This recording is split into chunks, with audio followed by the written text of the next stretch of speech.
तो आज की इस वीडियो में जानेंगे इटली तथा जर्मनी हिस्ट्री के बारे में कुछ महत्वपूर्ण ऑब्जेक्टिव टेस्ट जो हमारे बिहार बोर्ड में पूछे जा सकते हैं। पहला क्वेश्चन हमारे सामने रहेगा, इटली तथा जर्मनी वर्तमान में किस महादेश के अंतर्गत आते हैं? इसका उत्तर हो जाएगा यूरोप।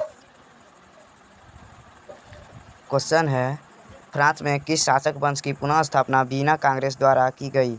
इसका आंसर हो जाएगा हमारा यहाँ से बूर्बो वंश द्वारा किया गया। फिर मेजनी का संबंध किस संगठन से था? कार्बोनरी से था। इटली तथा जर्मनी के एकीकरण निम्न में से विरोध कौन था? इंग्लैंड तो साथ दिया, रूस भी साथ दिया, पर्सा भी साथ दिया, लेकिन ऑस्ट्रिया साथ नहीं दिया। काउंट काबूल ने विक्टर एमेनुअल को किस पद पे नियुक्त किया? काउंट काबूल ने विक्टर एमेनुअल को किस पद पे नियुक्त किया? प्रधानमंत्री। इसका उत्तर हो जाएगा, बच्चा वाला क्वेश्चन है, गैरीबाल्डी पैसेज से क्या था? नाविक। जर्मन राइन राज्य का निर्माण किसने किया? जर्मन राइन राज्य का निर्माण नेपोलियन बोनापार्ट ने किया। फिर अगला क्वेश्चन रहेगा हमारा, जलवेराइन कैसी संस्था थी? व्यापारियों की।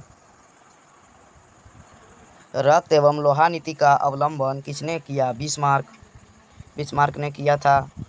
फ्रैंकफर्ट की संधि कब हुई? 1871 ईस्वी में हुआ था, याद रखिएगा। नेपल्स की क्रांति कब हुई थी? नेपल्स की क्रांति 1821 ईस्वी में हुआ था। चार्टिस्ट आंदोलन कहाँ हुआ? इंग्लैंड में। यूनान को एक राष्ट्र घोषित किया 1832 ईस्वी में। कार्बोनरी का स्थापना किस वर्ष हुआ? 1810 ईस्वी में कार्बोनरी का स्थापना हुआ था। एड्रियानोपुल की संधि कब हुई? 1829 ईस्वी में हुआ था। एड्रियानोपुल की संधि किन दो देशों के बीच हुई थी? तुर्की, रूस। इसका आंसर हो जाएगा। फिर सेडान का युद्ध किनके बीच हुआ? फ्रांस और पर्सा के बीच हुआ था। फ्रांस और पर्सा। पोलैंड के विद्रोह को किसने कुचल दिया? रूस। इसका हो जाएगा आंसर रूस। फिर यहाँ से सेडान का युद्ध 1917 ईस्वी में हुआ था। कहाँ हुआ था? सेडान में हुआ था। यूरोपवासियों के लिए किस देश का साहित्य एवं ज्ञान विज्ञान प्रेरणा स्रोत रहा है? इसका उत्तर हो जाएगा हमारा यूनान। फिर यहाँ से युवा इटली का संस्थापक कौन थे? मैजनी थे। बिस्मार्क निम्न में से क्या था? कूटनीतिक था। सेडिनिया पीट पाउडर्स का शासक कौन था? Victor Emmanuel. यूनान स्वतंत्र आंदोलन में कौन ब्रिटिश कवि शहीद हुए? लिरडॉन बायरन, याद रखिएगा। जलवेराइन कैसी संस्था थी? व्यापारियों की। जलवेराइन का स्थापना किस राज्य ने की? पर्सा। हंगरी की भाषा क्या है? मैग्यार।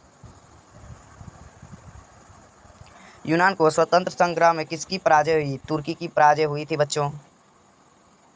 मरियान किस देश का राष्ट्रीय का प्रतीक है? इसका उत्तर हो जाएगा फ्रांस।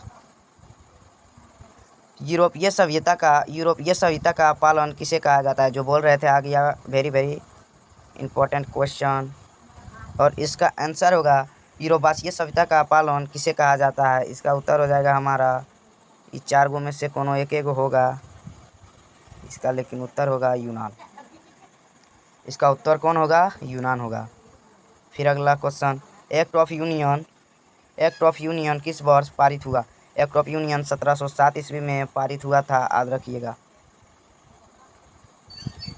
1789 ईस्वी फ्रांसीसी क्रांति के समय राजवंश का शासक था, तो इसका उत्तर हो जाएगा बूर्बो राजवंश।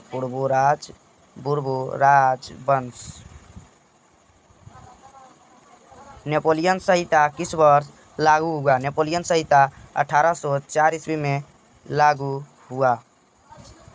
जर्मनी के एकीकरण के लिए बिस्मार्क ने कितने युद्ध किए? जर्मन के एकीकरण के लिए बिस्मार्क ने 3 युद्ध किए।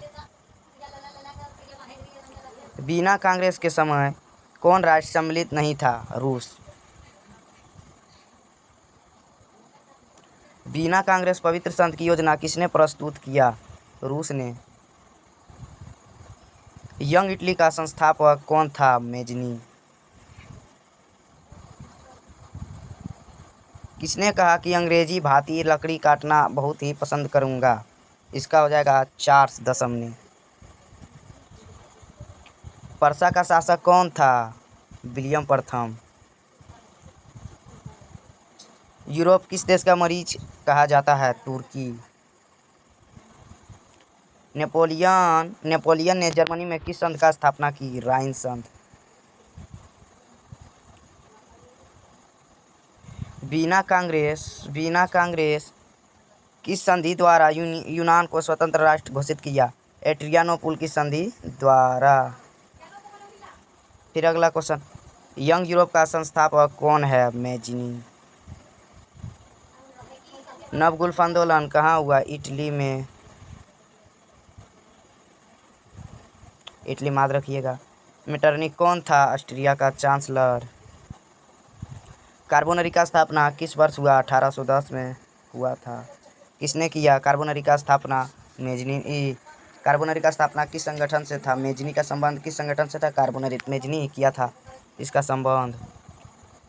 1830 के क्रांति के बाद वहाँ का किस प्रकार का शासन स्थापित हुआ? संवैधानिक राजतंत्र। लाल कुर्ती नामक संस्था का गठन किसने किया? गैरीबाल्डी। और गैरीबाल्डी पैसे से क्या था? नाभिक। इटली का राष्ट्र की अवधारणा का जन्म किस घटना से माना जाता है? पूर्ण जागरण। और एक क्वेश्चन जो आएगा बहुत ही भैया इंपॉर्टेंट क्वेश्चन है जो बिहार बोर्ड 2026 में पूछेंगे निश्चित।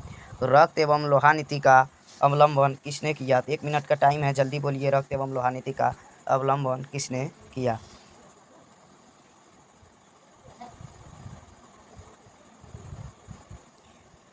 तो रक्त एवं लोहा नीति का अवलंबन किसने किया? तो बिस्मार्क ने किया।